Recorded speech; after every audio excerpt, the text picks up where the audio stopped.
भाद्रपद मास की पूर्णिमा तिथि के दिन उमा महेश्वर व्रत किया जाता है। इस दिन का व्रत करने से जातक को भगवान शिव और माता की कृपा प्राप्त होती है। हिंदू मान्यताओं के अनुसार भगवान विष्णु ने भी देवी लक्ष्मी की प्राप्ति के लिए उमा महेश्वर व्रत का अनुष्ठान किया था। उमा महेश्वर व्रत के दिन भगवान शिव और माता पार्वती का पूजन करने का विधान है। भाद्रपद मास की पूर्णिमा तिथि के दिन उमा महेश्वर का व्रत एवं पूजन किया जाता है।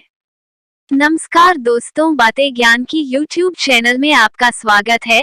इस चैनल के द्वारा भक्ति, ईश्वर कथा, पौराणिक कथाएं, प्रेरक कहानियां और ज्ञानवर्धक कहानियों का विशेष संकलन आपको मिलेगा और आप ऐसे ही ज्ञानवर्धक वीडियो देख पाएंगे। कृपया चैनल को सब्सक्राइब करें, वीडियो को शेयर करें और अपना बहुमूल्य साथ बनाए रखें। धन्यवाद दोस्तों। भाद्रपद मास की पूर्णिमा के दिन प्रातः काल स्नानादि नित्य क्रिया से निवृत्त होकर स्वच्छ वस्त्र धारण करें। फिर शिवालय में जाकर भगवान शिव और माता पार्वती की प्रतिमा को दूध से स्नान कराएं। फिर बिल्वपत्र, पुष्प और फूलमाला चढ़ाएं। माता पार्वती को श्रृंगार की वस्तुएं चढ़ाएं। दीपक जलाएं, फल अर्पित करें और भोग लगाएं। तत्पश्चात उमा महेश्वर की कथा कहें या सुनें। कथा सुनने के बाद शिवाष्टक का पाठ करें और भगवान शिव जी की आरती करें। पूजा करने के बाद ब्राह्मण को भोजन कराएं और सामर्थ्य के अनुसार दक्षिणा देकर उसे संतुष्ट करें। दिन में एक ही समय भोजन करें। फिर रात को भजन कीर्तन करके समय व्यतीत करें। मत्स्य पुराण में उमा महेश्वर व्रत का उल्लेख किया गया है। मत्स्य पुराण में उल्लिखित कथा के अनुसार एक बार कैलाश पर्वत से भगवान शंकर के दर्शन करके लौटते समय मार्ग में महर्षि दुर्वासा की भेंट भगवान विष्णु से हुई। महर्षि दुर्वासा को भगवान शंकर ने आशीर्वाद स्वरूप एक बिल्वपत्र की माला प्रदान की थी।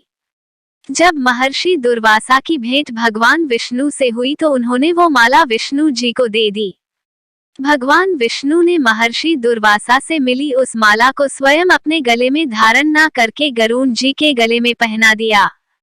ये देखकर महर्षि दुर्वासा को क्रोध आ गया और उन्होंने क्रोध में आकर भगवान विष्णु से कहा कि तुमने मेरे आराध्य भगवान शंकर का अपमान किया है। उनके द्वारा दी गई माला मैंने तुम्हें उपहार स्वरूप दी और तुमने वो माला स्वयं धारण न करके अपने गरुड़ को पहना दी। यह मेरा और मेरे भगवान शंकर का घोर अपमान है। इसलिए मैं तुम्हें श्राप देता हूँ कि तुम्हारा सारा वैभव नष्ट हो जाएगा।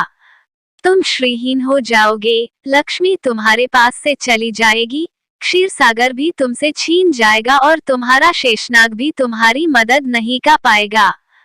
महर्षि दुर्वासा से ऐसा श्राप सुनकर भगवान विष्णु ने उस श्राप को स्वीकार किया और फिर बड़े शांत स्वर में उन्होंने महर्षि दुर्वासा से उस श्राप के निवारण का उपाय पूछा। तब महर्षि दुर्वासा ने भगवान विष्णु को उमा महेश्वर व्रत करने का परामर्श दिया। महर्षि दुर्वासा ने कहा कि उमा महेश्वर व्रत के करने से मेरे श्राप के कारण तुम जो कुछ भी खोओगे वो सब तुम्हें पुनः प्राप्त हो जाएगा। तब भगवान विष्णु जी ने भाद्रपद माह की पूर्णिमा पर उमा महेश्वर व्रत का अनुष्ठान किया। इस व्रत के प्रभाव से महर्षि दुर्वासा के दिए श्राप का निवारण हुआ और लक्ष्मी के साथ साथ उन्होंने जो भी वस्तुएं खोई थी उन्हें वो सब पुनः प्राप्त हो गई। पौराणिक मान्यताओं के अनुसार भाद्रपद माह की पूर्णिमा के दिन उमा महेश्वर का व्रत एवं पूजन पूरे विधि विधान से करने से मनुष्य जाने अनजाने अपने द्वारा किए सभी पाप कर्मों से मुक्त हो जाता है। उसके सभी पाप नष्ट हो जाते हैं और सभी दोषों का निवारण हो जाता है। इस व्रत को करने से साधक की सभी मनोकामनाएं पूर्ण होती हैं। उसे अपार धन की प्राप्ति होती है। उसे जीवन में हर प्रकार का धन और सुख प्राप्त होता है। समाज में मान प्रतिष्ठा मिलती है। ये बहुत ही शुभ और महान फल देने वाला व्रत है। इस व्रत के करने से भगवान शिव और माता पार्वती प्रसन्न होते हैं और साधक को उनकी कृपा प्राप्त होती है।